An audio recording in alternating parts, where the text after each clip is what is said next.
Minsan sa buhay natin, mayroon tayong mga karanasan sa buhay na may tuturing nating hanggang kamatayan ay hindi natin malilimutan. Iyon iba ay dahil sa kasiyahan kasama ang pamilyang namamasyal, kaya naman hindi talaga iyon madaling kalimutan. Pero minsan, mayroon din tayong karanasan na medyo kakaiba o sabihin nating mahirap paniwalaan ng iba, at iyon ho ang ibabahagi ko sa inyo ngayong araw. Magandang araw sa inyong lahat. Ako nga po pala si Jetro. Jet na lang for short. Nagtatrabaho ako noon sa loob ng bahay ng mayor namin bilang tagapakain ng alaga nilang aso. Nasa 3 lang naman, kaya hindi naman ako gaano nahirapan. Noong una ay, dahil nga sa bago pa lang ako, ay hindi pa ako gaano kakilala ng inaalagaan kong aso. Maliban sa pag-aalaga ay nagwawalis-walis din ako sa bakuran, katulong yung iba pang tauhan roon. Maayos naman at naging maganda naman ang trato nila sa aming mga tauhan nila. Hindi naman kami magtatagal doon kung hindi sila mabait, lalo na ako. Ayoko pa naman sa maligalig.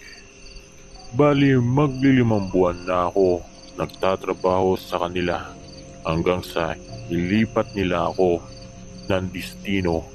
Ang sabi ay doon na lang raw muna ako sa kanilang kapatid magtatrabaho. Ang sweldo ko ay dudublehin raw ng kanyang kapatid. Kaya napapayag na rin ako. Pareho lang naman daw ang gagawin ko. Mag-aalaga rin lang naman daw ako ng aso at iba pang mga alagang hayop. Farm daw kasi iyon at ibang mga klaseng hayop ang naroon. Bukas na ba agad ang alis mo, Jet? Narinig kong sabi ni Mang Emong, isa sa mga matagal nang nagtatrabaho kay Mayor. Mahigit 2 dekada na rin siguro. Nag-aayos na kasi ako ng mga gamit ko na dadalhin bukas. Oho, sabi kasi ni Yorme, kailangan na raw talaga ng tauhan doon. Kaya kailangan ko na rin umalis agad. Mahirapan na ho, baka magbago yung isip ng kapatid ni Yorme. Wala na akong dobling sahod. Sagot ko na, natatawa pa sa huli kong sinabi. Sa bagay, pero mag-iingat ka dun ha. Huwag mong pabayaan ang sarili mo. Siya nga pala. Ito kunin mo. Ano ho yan? Pangontra. Medyo natawa na nga lang ako nang sabihin iyon ni Mang Emong. Pangontra naman ho, saan? Sa aswang? Kayo talaga, Mang Emong. Kung ano-ano na lang ang iniisip nyo. Natatawa na lang talaga ako nung mga oras na yon. Huwag ka nga tumawa dyan, bata. Hindi biro ang aswang kung alam mo lang. At saka alam mo na, sa tinanggal-tagal kong nagtatrabaho rito kay Yorme, hindi ko nabalitaan may kapatid siyang nakatira sa farm.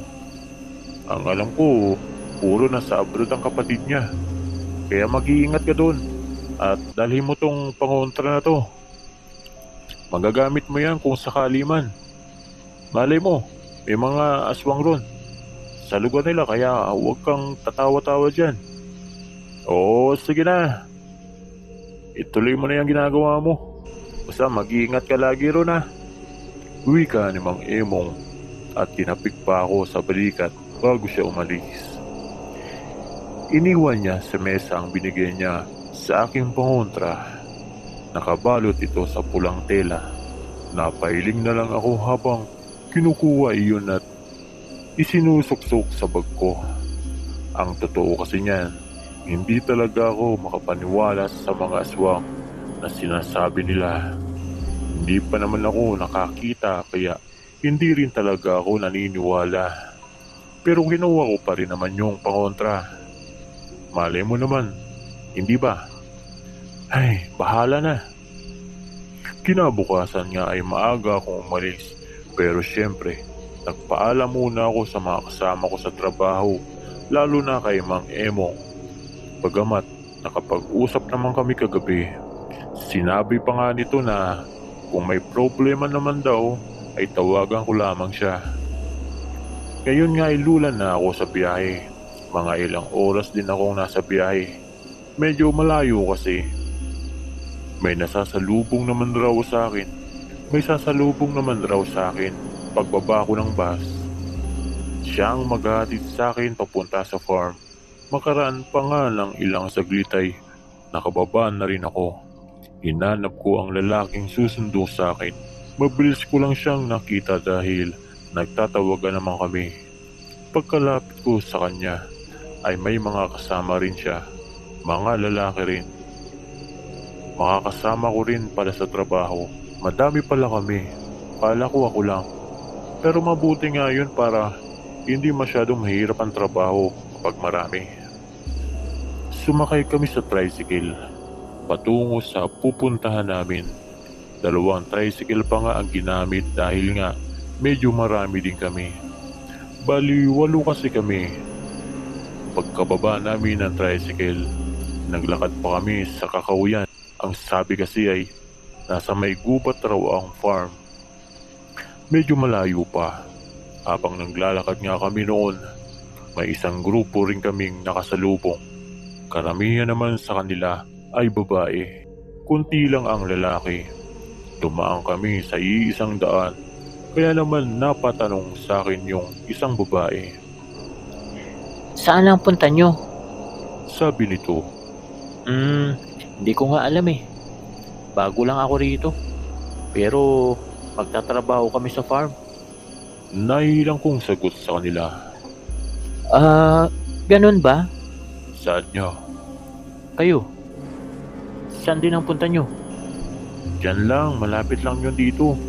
Pero teka, yung sinasabi mo bang farm yung farm dyan sa may gubat? Malapit sa bangin? Siguro. Baka yun na yun. Bakit? Wala naman. Mag-iingat lang kayo riyan. May mga sabi-sabi kasi dyan na hindi na natuloy pa yung sasabihin niya. Dahil tinawag siya ng mga kasama niya. Nag-iba kami ng daan. Lumiko sila sa kanan habang kami ay kaliwa. Napaisip tuloy ako kung ano ba yung sinasabi niyang sabi-sabi tungkol roon sa farm. At bakit niya naman kami pinag-iingat? Parang ang weird naman. Ano bang meron sa farm na yon?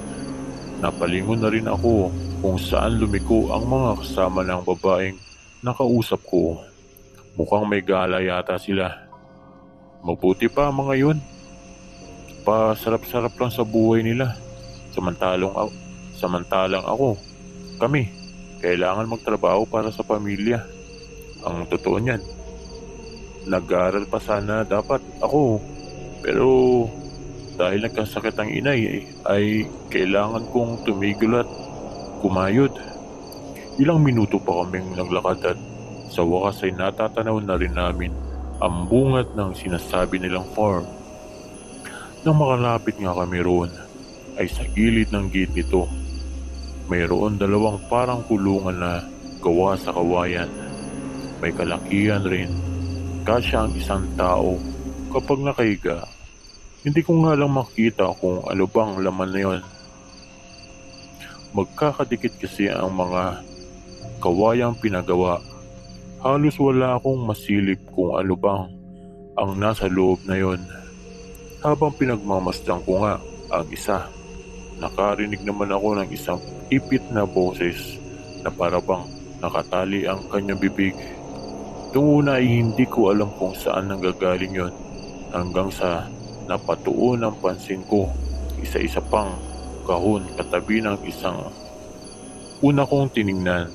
Dahan-dahan akong lumapit doon upang masiguro kung tama ba ang hinala ko na doon nga nanggagaling ang naririnig kong boses. Hanggang sa napatigil na lang ako ng tawagin ako ng isa sa mga kasama ko. Nakapasok na pala sila sa loob at pinapapasok na rin ako. Oo, sige sandali lang. Tugon ko sa kanya. Hilingon ko ulit ang kahon. Nalalapitan ko sana. Napabuntong hininga ako at saka nagdesisyon. Huwag na lang ituloy. Wala lang siguro yun. Tumakbo na ako papalapit sa kanila. Ano bang tinitingnan mo doon? Wika ng isa sa mga kasama ko na tumawag rin sa akin kanina. Hindi ko pa siya kilala pero mukhang magkakasundo ko to. Wala. Huwag mo nang isipin yun. Tugon ko na lang. Tumango-tango na lang ito saka nagpakilala. Vince nga pala ang pangalan ko. Siyempre nagpakilala rin ako. Habang naglalakad kami sa loob ng farm, doon ko napansin na malawak pala ito. Doon pa nga lang sa gate kanina ay napansin ko na ang maraming iba't ibang uri ng mga hayop na aalagaan namin. Kagaya na lamang ng mga kambing, mga manok at mga pato. Meron pang mga nasa loob pero hindi ko na makita kung anong mga hayop pa ang nandoon. Pero siguro mga baboy iyon. Nandito na tayo. Wika ng lalaking nagpakilalang Hernan ang sumundo sa amin. Ito ang tulugan nyo. 2 kwarto yan. 4 sa isang kwarto. Kayo na ang bahala mamili kung aling kwarto ang gusto nyo. Basta 4 sa isa. Kung kakain kayo na sa likod lang nito ang kusina. Doon kayo magluluto ng pagkain nyo. Kumpleto naman yun pero nakabudget na yun sa isang buwan. Kaya kailangan nyong pagkasyahin ng mga pagkain doon sa isang buwan. Sabi pa ulit nito. Marami pa siyang sinabi noon at siya na rin ang nag-assign sa amin kung aling hayop ang aalagaan namin. At napunta nga sa akin ang aso. Bali 5 aso ang aalagaan ko. Yun lamang ang trabaho ko. Pagkatapos ay pwede na magpahinga. Sir, nasa naman ho yung amo namin? Yung kapatid ni Mayor. Pumupunta rin ba siya dito? Tanong ng isa sa mga kasama ko. Pati na rin tuloy ako napaisip tungkol doon.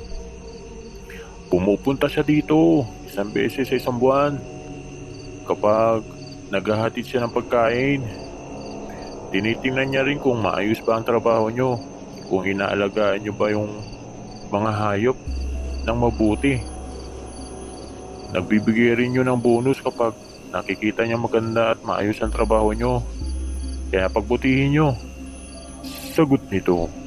Nakita ko ang mga ngiti sa labi ng mga kasama ko nang sabihin iyon ni Sir Hernan. O sige na, maiwan ko na ho kayo. Hapon na rin, baka abutan ako ng gabi sa daan. Basta kayo na bahala rito ha. Pagbutihin nyo. Sad pa nito at naglakad na nga paalis.